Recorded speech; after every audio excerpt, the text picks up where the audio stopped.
Welcome back. I couldn't be more pleased to have with us a friend and much admired colleague, Bishop E.W. Jackson, truly one of the most extraordinary and accomplished men I know.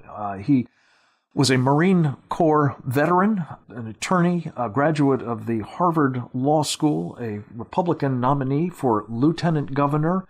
He is a senior fellow at the Family Research Council, a bishop of the Called Church. But he's also the president and founders of several important organizations, including STAND, which stands for Staying True to America's National Destiny, and also Veterans Taking a Stand. Bishop, welcome back to Secure Freedom Radio, my friend. It's good to have you with us. Well, it's very kind of you. That's a very kind introduction, Frank. Thanks. Heartfelt and fully deserved. Let me ask you about one thing that you've been working on that I think desperately needs the kind of attention you're giving at EW, and that is President Obama's retooling of the oath of citizenship for those who would become part of our citizenry in this country. What is up with that, and what are the implications? Well, first of all, Frank, I don't understand why the Congress isn't up in arms over this, why this hasn't gotten more attention, because it's truly extraordinary for a president of the United States, of all the things that he's got to think about, all the things that he has to do, that he actually focuses on changing the oath of citizenship for new citizens so that they do not. And in fact, this is not even religious. They say as long as you have a religious objection, you don't have to belong to a particular denomination or religion. So this is just something that's personal to you. You don't have to make a commitment to take up arms in behalf of our country. And first of all, to me, that is an insult to every veteran. It's an insult to every person who supports our military. But it's also, to me, an invitation to Muslims from around the world who have a problem with America's foreign policy, who believe that somehow it is anti-Muslim, and they don't want it. They want to come to the country and enjoy its benefits, but they don't want to take up arms. Now, that's just my speculation, because I don't understand what even brought him to consider that he would change the oath in that way. So to me, that's the only explanation. Bishop E.W. Jackson of the Called Church is with us. He is a man of many parts, including a Marine Corps veteran, now with STAND, Staying True to America's National Destiny. And Bishop, one of the things that you were speculating about there is something that there's reason to speculate about, given the lengths to which this president has gone to accommodate, to appease, certainly to make apologies for Islamic supremacists in this country as well as elsewhere. You have called for his resignation over this, among other aspects of his misconduct. When you say that, you clearly are calling for this on the basis of this larger record, not just this citizenship thing, but you're absolutely right. Where is the outrage in the Congress and more broadly across the country? Are you finding it? Well, I'm certainly finding it among veterans who understand that this president seems to be systematically dismantling our military, undermining it in every possible way, both in terms of materials and in terms of morale. Look, we call for the president's resignation because we found such outrage among veterans and others that we were trying to find a way to express that would dramatize just how destructive we believe he is. And, of course, there's no appetite for impeachment in the Congress.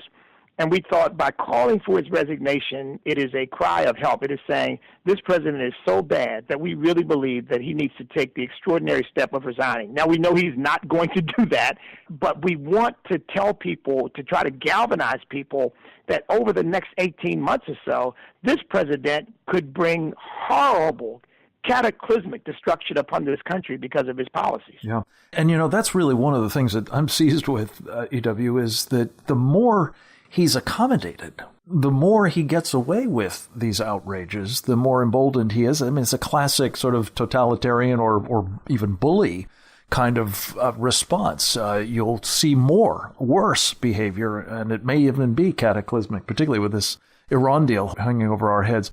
You have done one other thing, and that is to generate a no confidence petition, you call it. How do people find out about that, E.W. Jackson? Well, they can go to our website at standamerica.us and sign the petition.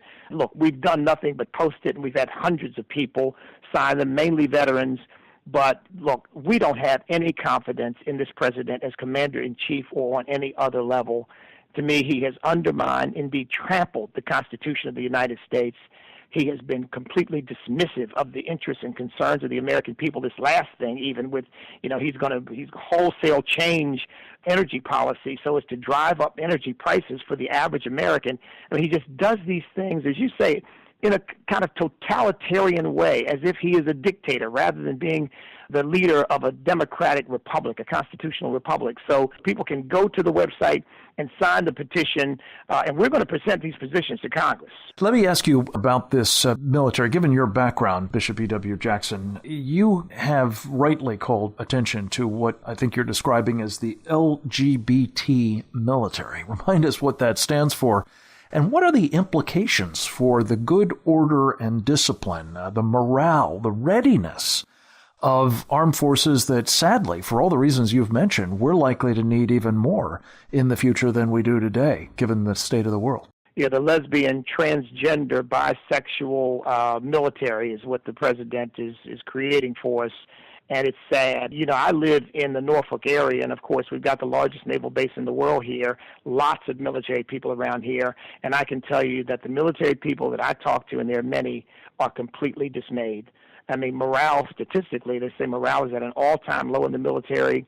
It's dropped from about 60% having confidence that military leaders were helpful and encouraging to about 27% now. And it's because this president is much more interested in turning the military into some sort of sexual experiment than he is in making it the finest fighting force in the world. Is it sexual experiment, sir, or is it really that he's trying to transform fundamentally, if you will, one of our most important institutions in the hope that that will in turn impose those sorts of transformations on the society more broadly? Is that really what's at work here? Not just kind of a wrecking operation against the military, which is bad enough, but trying to sort of, repurpose or retool, at least, do over the United States itself as a society. Well, sure. I don't think he wants the military to be militarily effective because I don't think he believes in it. I don't think he believes in its mission because, frankly, and I know this sounds extreme, but it's what I believe in my heart. I don't think he fundamentally believes in the nature of this country or its mission. And so undermining the military, which is one of the most central institutions in our country, to me, is part of this whole promise of fundamentally transforming the United States of America. The Secretary of Defense, and I'm sure you know this, your listeners may not, put out a memorandum, I guess 2 or 3 weeks ago, in which he talked about dealing with this whole transgender issue. And he said, we will begin with the presumption that open practice of transgenderism in the military will in no way have a negative effect on morale and good order. So he said, we will begin with that presumption. So it's clear what they're going to do. Don't bother me with the facts, as it were. And one of the things, E.W., as you're talking about kind of this wrecking operation, in my words, I was struck by a piece written by a frequent guest here, Dr. Paul Kenger. I believe it appeared at the American Interest just this week. And it talks about what the background of this president is, a sort of red diaper baby, and that of background of Valerie Jarrett. And it's no stretch to say, as you have, that this is, in fact, their purpose to take down this military of ours because they don't believe in it, and they think that it is, in fact, an impediment to the kind of reordering of the world that they think is needed. Bishop Jackson, I can't tell you how much I appreciate both your time today and the work that you are doing and have done in uniform and in the cleric's collar as well for our country. Keep it up, my friend, and come back to us again if you would very soon. Thank you, Frank, and the admiration is mutual. You keep it up, too. God bless you. Thank you. Doug Lamborn is up next, Congressman from Colorado. Straight ahead.